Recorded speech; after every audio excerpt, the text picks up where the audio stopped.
बिस्मिल्लाहिर्रहमानिर्रहीम अस्सलाम वालेकुम। अज एक बहुत ही अफसोसनाक खबर के नाल तुहाडे सामने पेश होया।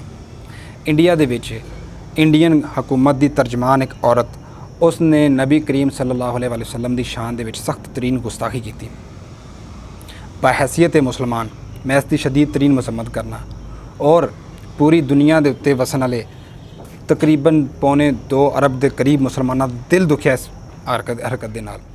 इंतहाई घटिया हरकत उसने की और इस दे नाल ही मैं अपने अरब वर्ल्ड नूं सलाम पेश करना कि जिन्हों ने बर वक्त और बेहतरीन रद्द अमल के नाल इस इंडियन गौरमेंट नूं पिछे हटन ते मजबूर किया। उन्होंने बिलखसूस कुवैत, कतर, ईरान इन्हां मुल्कां ने इंडियन सफ़ीर नूं तलब किया और उन्होंने तलब करके अपना एहतजाज रिकॉर्ड करवाया। इस मुल्कां दी आवाम जिहड़ी है उन्होंने इंडियन मसनूआत का मुकम्मल बाइकाट किया। बहुत बेहतरीन रद्द अमल दिता जी। अरब वर्ल्ड ने सलाम पेश करना। दूजे नंबर पर पाकिस्तान दे विच तमाम सियासी क्यादत चाहे वह जिस भी सियासी जमात नाल ताल्लुक रखती तमाम ने इस हरकत नूं कंडेम किया, इसकी मजम्मत की और भरपूर यक ज़बान होके आख्या कि ये नाकाबिले बर्दाश्त हरकत है। लेकिन मैं समझना कि हाली भी इंडियन गौरमेंट जिहड़ी है उन्हां 2 अहलकारां दे खिलाफ परचा कटना चाहिए और उन्होंने जेल भेजना चाहिए और ये गल की श्योरिटी देनी चाहिए कि आइंदा इंडिया दे विच इस तरह का कोई भी वाक़या ना रोनमा होवे। लेकिन मोदी पिछे हटदे होया अरब वर्ल्ड ने जिहड़ा बेहतरीन रद्द अमल दिता उहदे ते मोदी पिछे हटिया।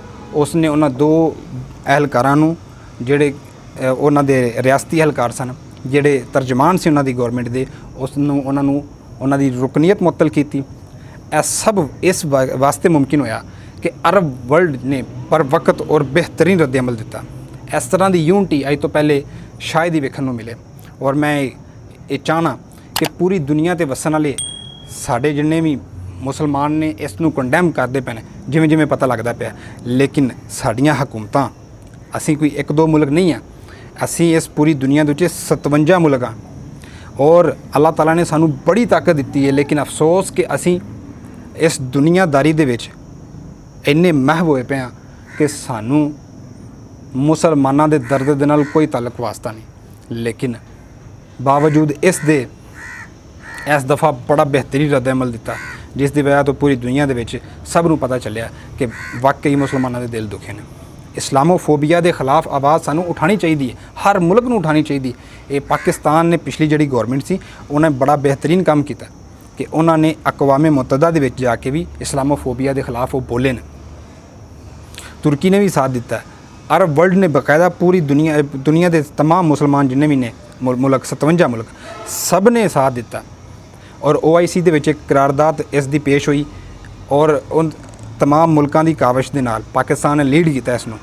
तमाम मुल्कां दी काविश दे नाल 15 मार्च हर साल का इस्लामोफोबिया के खिलाफ मनाने का ऐलान किया अकवामे मुत्तहदा ने।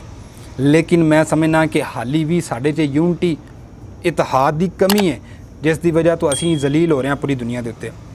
अज वक्त है कि असी अपने तमाम इख्तलाफात नूं बलाए ताक रखदे होया असी यूनिटी का मुजाहरा करिए और पूरी दुनिया दे विच ये तासुर कायम करिए कि साडे नबी करीम सल्लल्लाहु अलैहि वसल्लम के खिलाफ गल करना दे मुतलक साडी 0 टॉलरेंस है।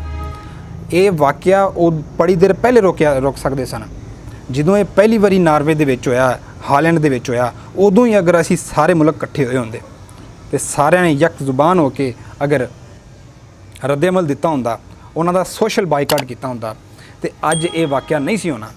दुनिया नूं पता है कि मुसलमान इकट्ठे नहीं है, दुनिया नूं पता है कि मुसलमान आपस दे विच भी लड़ते पे ने मरते पे ने, इन्हां दा कोई पुरसाने हल नहीं है। तां वो फिर अपने मजमूम मकासद नूं अमली जामे पनांदे ने। रौला सिर्फ इस गल दा कि असीं इकट्ठे हो जाइए। जिस दिन असीं इकट्ठे हो गए उस दिन तो रख के तमाम दुनिया नूं समझ लग जाएगी और वो मुसलमानों नाल पंगा नहीं लैणगे। इंशाअल्लाह एक दिन वो आएगा कि असीं तमाम मुल्क इकट्ठे होवांगे। साडी एक तंजीम है सो कॉल्ड OIC असीं बनाई है, लेकिन उनका अज तक की किरदार सानू मिले। पूरी दुनिया के मुसलमानों से तशद्दुद होंदा रहा। ਕਸ਼ਮੀਰ 'ਚ ਕੀ ਨਹੀਂ ਕੁਛ ਹੋਇਆ। ਬਰਮਾ ਦੇ ਵਿੱਚ ਮੁਸਲਮਾਨਾਂ ਦੀ ਤਾਂ ਨਸਲਕੁਸ਼ੀ ਕੀਤੀ ਗਈ। ਇੰਡੀਆ ਦੇ ਵਿੱਚ ਅੱਜ ਵੀ ਮੁਸਲਮਾਨਾਂ ਦੀ ਜਿਹੜੀ ਹੈ ਉੱਤੇ ਜ਼ਮੀਨ ਤੰਗ ਹੈ। ਮੁਸਲਮਾਨਾਂ ਦੀਆਂ ਮਸਜਿਦਾਂ ਨੂੰ ਸ਼ਹੀਦ ਕੀਤਾ ਜਾਂਦਾ, ਮੁਸਲਮਾਨਾਂ ਨੂੰ ਕਤਲ ਕੀਤਾ ਜਾਂਦਾ, ਸ਼ਹੀਦ ਕੀਤਾ ਜਾਂਦਾ, ਲੇਕਿਨ ਕਿਤੇ ਵੀ ਨਹੀਂ ਬੋਲਣ ਦਾ। 57 ਮੁਲਕਾਂ ਦੀ ਇੱਕ ਮੁਸ਼ਤਰਕਾ ਫੌਜ ਬਣੀ ਸੀ, ਉਹ ਕਿੱਥੇ ਅੱਜ ਕੱਲ੍ਹ? ਸਾਡੇ ਪਾਕਿਸਤਾਨ ਦੇ ਸਾਬਕਾ ਆਰਮੀ ਚੀਫ ਜਿਹੜੇ ਉਹਨਾਂ ਦੇ ਕਮਾਂਡਰ ਇਨ ਚੀਫ ਬਣੇ ਨੇ ਜਾ ਕੇ ਉੱਥੇ, ਲੇਕਿਨ ਅੱਜ ਤੱਕ ਇਸਲਾਮੀ ਫੌਜ ਦਾ ਪਤਾ ਹੀ ਨਹੀਂ ਕਿੱਥੇ ਗਈ ਹੋਈ ਹੈ। ਇਹ ਉਹ तमाम ਗੱਲਾਂ ਨੇ ਜਿਸ ਦੀ ਵਜ੍ਹਾ ਤੋਂ ਦੁਨੀਆ ਨੂੰ ਪਤਾ ਹੈ ਕਿ ਮੁਸਲਮਾਨ ਬਹੁਤ ਜ਼ਿਆਦਾ ਹਲਕੇ ਨੇ, ਇਹ ਆਪਸ ਦੇ ਵਿੱਚ ਹੀ ਮੁਤਹਿਦ ਨਹੀਂ ਹੈਗੇ। ਲਿਹਾਜ਼ਾ ਜ਼ਰੂਰਤ ਇਸ ਅਮਰ ਦੀ ਹੈ ਕਿ ਅਸੀਂ ਇਕੱਠੇ ਹੋਈਏ ਔਰ ਉਸ ਤੋਂ ਬਾਅਦ ਅੱਲਾਹ ਤਾਲਾ ਦੀ ਮਦਦ ਇਨਸ਼ਾਅੱਲਾ ਸਾਡੇ ਨਾਲ ਜ਼ਰੂਰ ਹੋਏਗੀ। ਇਸ ਤਰ੍ਹਾਂ ਹੀ ਮੈਂ ਤੁਹਾਡੇ ਕੋਲੋਂ ਇਜਾਜ਼ਤ ਲੈਣਾ।